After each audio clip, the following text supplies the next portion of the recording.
ये कहानी और इसमें दिखाए गए दृश्य केवल मनोरंजन के उद्देश्य से बनाए गए हैं। इसमें दिखाए गए दृश्य काल्पनिक है और डरावने हो सकते हैं। ये कंटेंट केवल 18+ मैच्योर ऑडियंस के लिए बनाया गया है। कृपया इसे बच्चे ना देखें।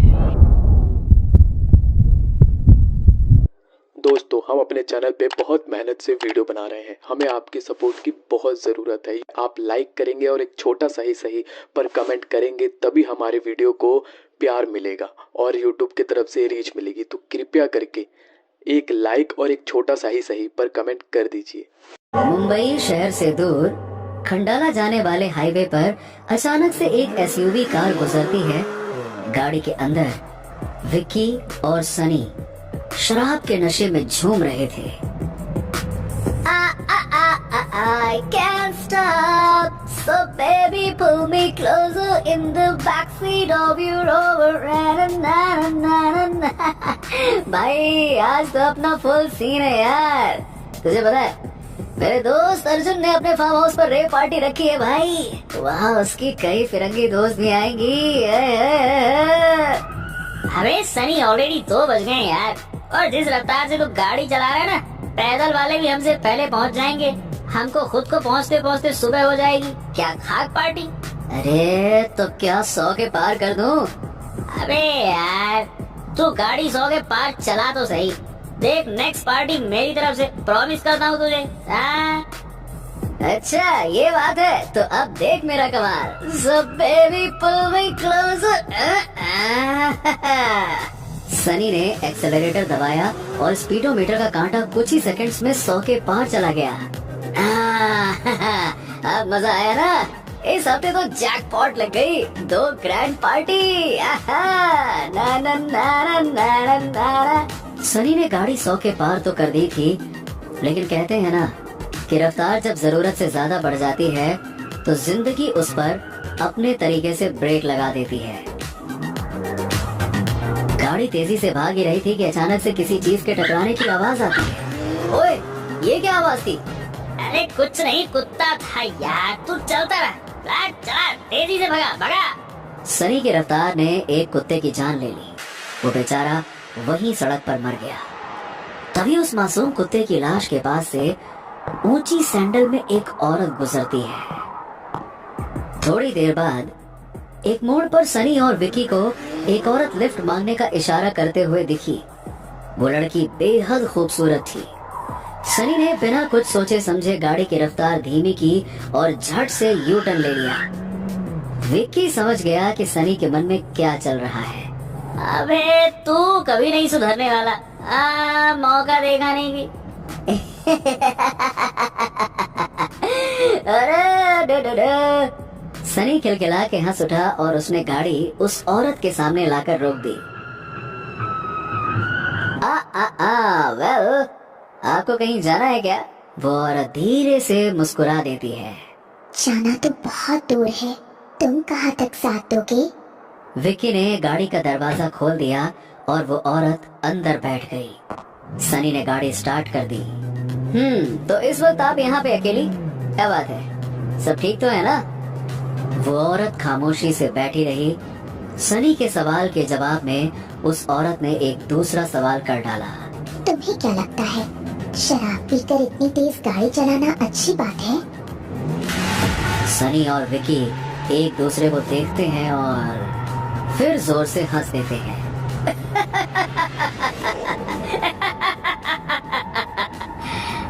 नहीं, ये तो देखिए बिल्कुल अच्छी बात नहीं है, लेकिन क्या करें, कोई हमारी तरह तेज रफ्तार संभाल भी तो नहीं पाता है ना। अच्छा तो चलो देखते हैं तुम कितनी रफ्तार संभाल सकते हो। उस अनजान औरत के ऐसा बोलते ही अचानक से गाड़ी की स्पीड अपने आप बढ़ने लगी और देखते ही देखते स्पीडोमीटर का कांटा 200 के पार हो गया। इतनी तेज रफ्तार संभालना सनी के बस के बाहर का था। उसने जल्दी से ब्रेक लगाया पर कोई असर नहीं हुआ। गाड़ी का ब्रेक खराब हो चुका था। सनी के साथ विक्की भी भौचक्का रह गया कि गाड़ी की स्पीड अपने आप कैसे बढ़ गई। सनी चिल्ला उठा, अरे स्टॉप स्टॉप स्टॉप, इसे रोको, ये स्पीड अपने आप कैसे बढ़ रही है? Vicky what's going on? और ब्रेक भी काम नहीं कर रहा है। वो औरत हंसने लगी।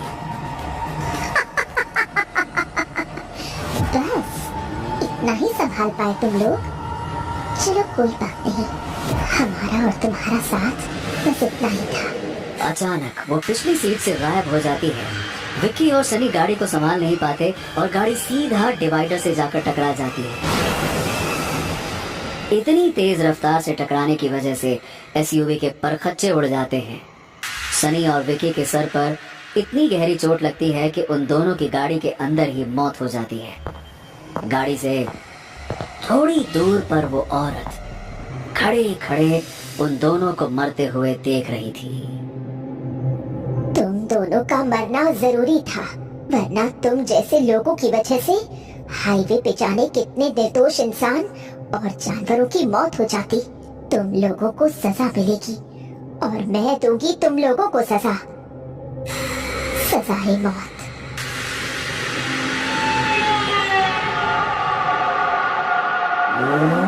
आधी रात का वक्त था।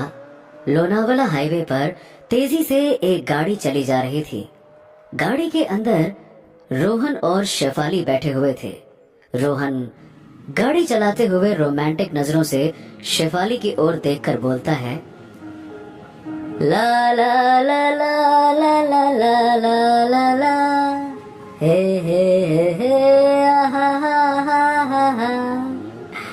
स्वीटहार्ट, बस कल ऑफिस की ये डील ओके हो जाए, उसके बाद तो हम दोनों शादी कर लेंगे। एंड यू नो, हनीमून के लिए सीधा यूरोप। क्या कहती हो? मैं क्या बोलूं? मैं तो कब से कह रही हूँ तुम्हें शादी के लिए, तुमने ही लटका रखा है। हर बार यही कहते हो, बस ये डील हो जाने दो फिर कर लेंगे शादी, पर तुम्हारी डील कभी पूरी होती ही नहीं है। ओहो, कम ऑन शेफाली, थोड़ा पॉजिटिव रहो यार। देखो, मुझे तो पूरा यकीन है कि कल ये डील ओके हो ही जाएगी। बस थोड़ा सा इंतजार और है डार्लिंग, उसके बाद तो मौज ही मौज है। ला ला ला ला ला ला ला ला ना ना। शेफाली रोहन की प्यार भरी बातें सुनकर मुस्कुरा देती है। सब कुछ ठीक चल रहा था कि अचानक से एक दूसरी गाड़ी उन्हें ओवरटेक करती है और आगे जाकर सीधा एक डिवाइडर से टकरा जाती है। जोर का धमाका होता है। शेफाली और रोहन दोनों ही चौंक पड़ते हैं। रोहन एकदम से ब्रेक लगाता है। Oh shit! हे भगवान, उस गाड़ी का तो एक्सीडेंट हो गया रोहन। अरे होगा कोई बेवड़ा यार, छोड़ो ना। वीकेंड पे चढ़ा ली होगी और ले जाकर ठोक दी। कितना ही समझाओ, मानते नहीं है। ड्रिंक एंड ड्राइव करना है इनको, यही हाल होगा फिर। जैसे ही रोहन की गाड़ी उस गाड़ी के बगल से गुजरी, शेफाली की नजर ड्राइवर पर गई। ड्राइविंग सीट पर एक लड़की थी। शेफाली तुरंत चिल्लाई, स्टॉप रोहन, प्लीज स्टॉप, उस गाड़ी में एक लड़की है। क्यों चिल्ला रही हो Shefali? What's wrong with you? यार हमें जल्द से जल्द पुणे पहुंचना है, कल हमारी बहुत इंपॉर्टेंट मीटिंग है। लीव इट यार। रोहन शेफाली को इग्नोर करके गाड़ी चलाता रहा। रोहन, गाड़ी रोको वरना मैं ब्रेक लगा दूंगी। रोहन ने झुंझलाकर ब्रेक लगा दिया। ओके फाइन फाइन, ये लो। लेकिन याद रखना शेफाली, अगर पुलिस का कोई भी लफड़ा हुआ ना तो तुम्हें ही समझना पड़ेगा। मैं किसी लफड़े में नहीं पड़ने वाला। शेफाली भागते हुए उस लड़की के पास गई। Hello, hey, are you okay? गाड़ी के अंदर से कराहने की आवाज आई। उस लड़की के माथे से खून निकल रहा था। उसने शेफाली की ओर देखा और फिर बेहोश हो गई।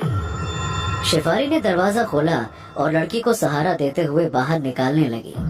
रोहन बस खड़ा चुपचाप देखता रहा। उसे अंदर ही अंदर शेफाली पर गुस्सा आ रहा था कि कहाँ फंसा दिया उसने।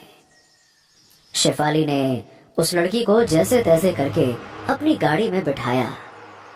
जल्दी से गाड़ी स्टार्ट करो, इसे हॉस्पिटल पहुंचाना होगा। पूरे मूड का कचरा कर दिया इसने।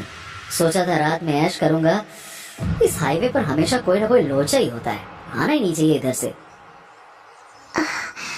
हॉस्पिटल की कोई जरूरत नहीं, आई एम ओके। मेरा घर पास ही है, मुझे वहीं छोड़ दो। शेफाली को उस औरत की बात समझ नहीं आई। क्योंकि अभी अभी उसका जबरदस्त एक्सीडेंट हुआ था और वो बिल्कुल नॉर्मल लग रही थी, जैसे कुछ हुआ ही ना हो। हे, तुम्हारा एक्सीडेंट हुआ है, तुम्हें इलाज की जरूरत है, तुम्हारे सिर से खून। शेफाली की नजर उस औरत के माथे पर गई। उसके माथे पर खून का एक कतरा तक नहीं था। वो हैरान हो गई। वो औरत शेफाली की तरफ देखकर मुस्कुराई। कहा ना, मैं बिल्कुल ठीक हूँ। रोहन को भी अचरज हुआ, पर उसने उस औरत से जल्द पीछा छुड़ाने में ही अपनी भलाई समझी। रोहन ने स्टीयरिंग घुमाया और एक कच्चे रास्ते की ओर बढ़ने लगा। रास्ते पर बिल्कुल सन्नाटा था। आसपास कुछ भी नजर नहीं आ रहा था, पर अचानक से सामने उन्हें एक घर दिखा जो कि अंधेरे में डूबा हुआ था। मेरा घर आ गया। रोहन ने उस घर के ठीक सामने गाड़ी रोक दी। वो औरत गाड़ी से बाहर निकली और शेफाली से बोली, thank you so much.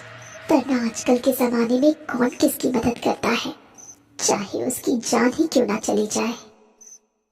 Thank you की कोई बात नहीं। वैसे मैं तो अब भी कहूंगी कि तुम हमारे साथ हॉस्पिटल चलो। मैं बिल्कुल ठीक हूँ शेफाली, डोंट वरी। शेफाली चौंक गई। हे, तुम्हें मेरा नाम कैसे पता? वो रोहन ने तुम्हारा नाम लिया था ना? शेफाली और रोहन दोनों आश्चर्य में पड़ गए, क्योंकि दोनों ने ही एक दूसरे का नाम उस औरत के सामने लिया ही नहीं था। उधर रोहन को बार बार न जाने ऐसा क्यों लग रहा था कि वो उस औरत को जानता है। शेफाली रोहन की ओर देखकर मुस्कुराई। रोहन, यहाँ तक आ गए हो तो एक कप कॉफी पीकर चले जाना। कम से कम इतना तो कर सकती हूँ। रोहन के मुंह से कोई जवाब नहीं निकला। वो अब भी उसी गहरी सोच में डूबा हुआ था कि ये है कौन। अरे नहीं, इसकी जरूरत नहीं है। एक्चुअली रोहन को पुणे जाने की बहुत जल्दी है, वो तो गाड़ी रोक ही नहीं। रोहन ने शेफाली की बात बीच में ही काट दी। इट्स ओके ना शेफाली, यार देर तो हो ही गई है, थोड़ा कॉफी पी के फ्रेश हो जाएंगे, फिर चलते हैं। शेफाली को समझ नहीं आया कि कुछ देर पहले जो रोहन गाड़ी को रोकने तक को तैयार नहीं था, वो अचानक से उस औरत के कहने पर कॉफी पीने को तैयार हो गया। बाय द वे, अंदर ही अंदर कहीं न कहीं उसे थोड़ी जलन भी हो रही थी, पर उसने भी मुस्कुराते हुए उस औरत की बात मान ली। Okay, you are right. वैसे तुम्हारा नाम क्या है? उस औरत ने शेफाली को कोई जवाब नहीं दिया और सीधा अपने कमरे में घुस गई। शेफाली और रोहन ने एक दूसरे की तरफ देखा, फिर वो भी उस औरत के पीछे पीछे उसके घर में घुस गए।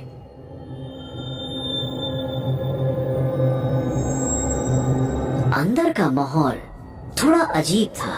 घर का सारा सामान कपड़ों से ढका था और सारी चीजों पर धूल की मोटी परत जमी हुई थी। ऐसा लग रहा था मानो बहुत दिनों से कोई यहाँ रह ही नहीं रहा है। शेफाली को एक अजीब सी ठंडी हवा का झोंका महसूस हुआ और उसका दिल एकदम से जोरों से धड़कने लगा। उसने रोहन से कहा, रोहन, मुझे कुछ ठीक नहीं लग रहा। इतना जबरदस्त एक्सीडेंट होने के बाद भी वो बिल्कुल नॉर्मल है, और उसे हम दोनों का नाम कैसे पता? कुछ तो गड़बड़ है रोहन, प्लीज निकलते हैं यहाँ से। ओफो, कम ऑन स्वीटहार्ट, एक कप कॉफी की ही तो बात है, फिर हम निकल लेंगे ना। कौन सा यहाँ हम रुकने के लिए आए हैं? तुम भी ना बच्चों की तरह डरती हो। कोई भूत वूत थोड़े ना है यहाँ पे। एक नंबर की ड्रामा क्वीन हो। हाँ, नहीं तो पहले खुद ही बोलती हो रुको रुको रुको रुको, अब बोलती हो चलो चलो चलो चलो। नौटंकी नहीं तो। पर सच तो ये था कि रोहन को भी अंदर ही अंदर ये सब कुछ अजीब लग रहा था।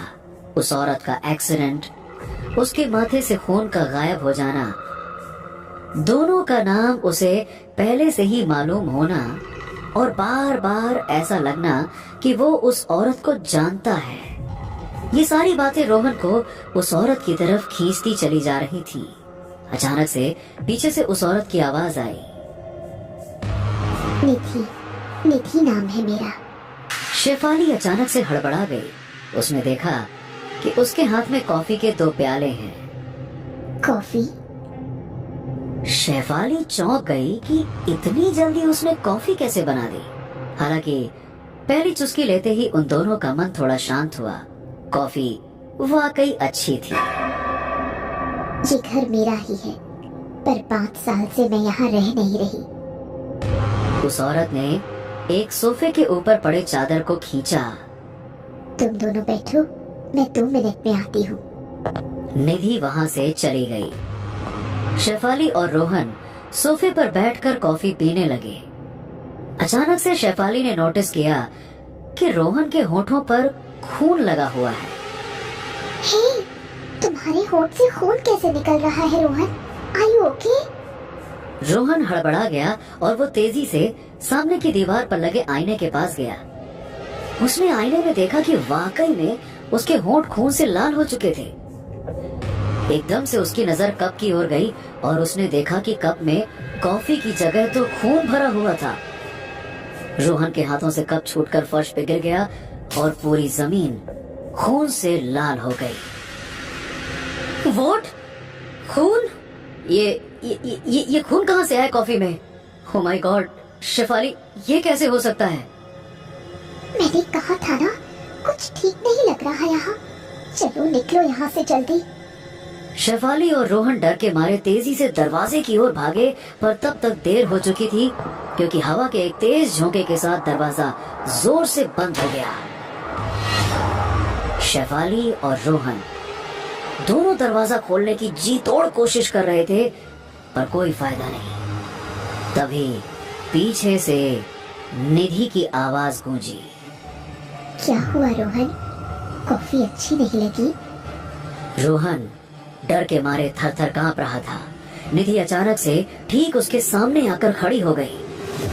निधि के पीछे एक बड़ा सा आईना था। उस आईने को देखकर रोहन की आंखें फटी की फटी रह गईं। उस आईने में निधि का कोई प्रतिबिंब नहीं दिख रहा था।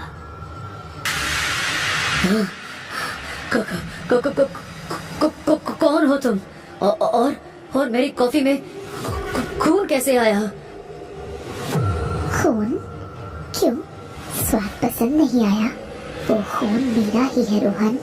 मैं कौन हूँ ये याद करने की कोशिश करो, सब याद आ जाएगा। निधि अचानक से हवा में उठ गई और हवा में तैरते हुए रोहन और शेफाली के पास आई। निधि का चेहरा अचानक से बदल गया। उसके चेहरे पर चोट के कई निशान थे। माथे से खून रिस रहा था। ऐसा लग रहा था कि उसका घाव अभी अभी ताजा घाव है और उसे अभी अभी बहुत गहरी चोट लगी है। और ये देखकर रोहन और शेफाली दोनों की चीख निकल गई। देखो देखो देखो, प्लीज हमें कुछ मत करना। हम चुपचाप यहाँ से चले जाएंगे। हमें प्लीज छोड़ दो। शेफाली, तुम्हें मुझसे डरने की जरूरत नहीं। तुम्हें कुछ नहीं होगा, पर रोहन के कर्मों का हिसाब आज होकर रहेगा। ये कहते ही अचानक से रोहन का शरीर भी हवा में अपने आप उठ गया। निधि और रोहन दोनों ही हवा में टंगे हुए थे और एक दूसरे की आंखों में झांक रहे थे।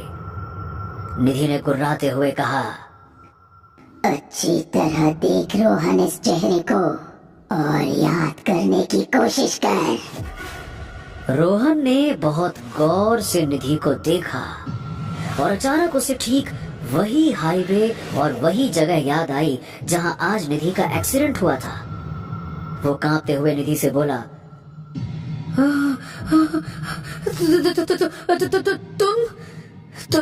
तुम तो वही लड़की हो जिसकी कार उस रात मेरी गाड़ी से टकराई थी। इसका मतलब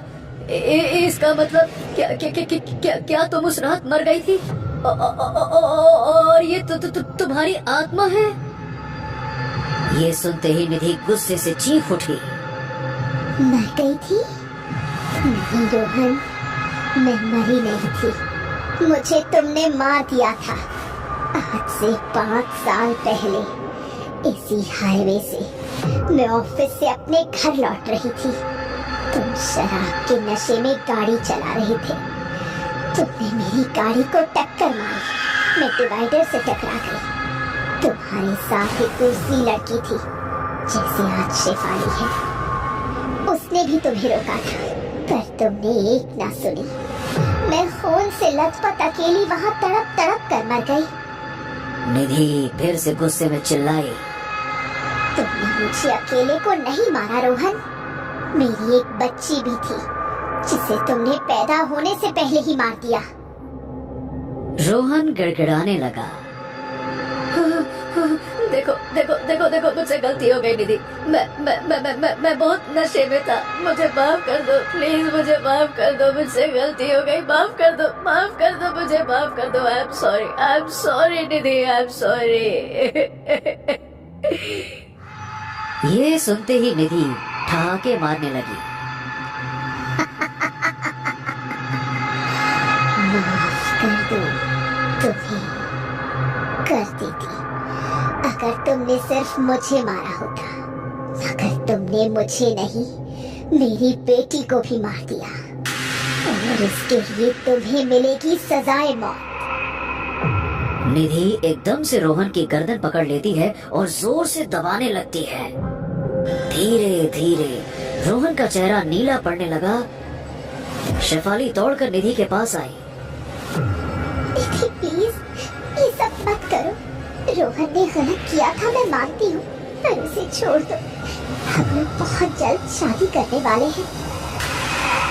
शादी?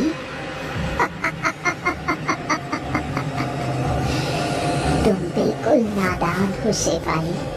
पिछले 5 सालों में ये 50 लड़कियों को कह चुका है कि ये उनसे शादी करेगा।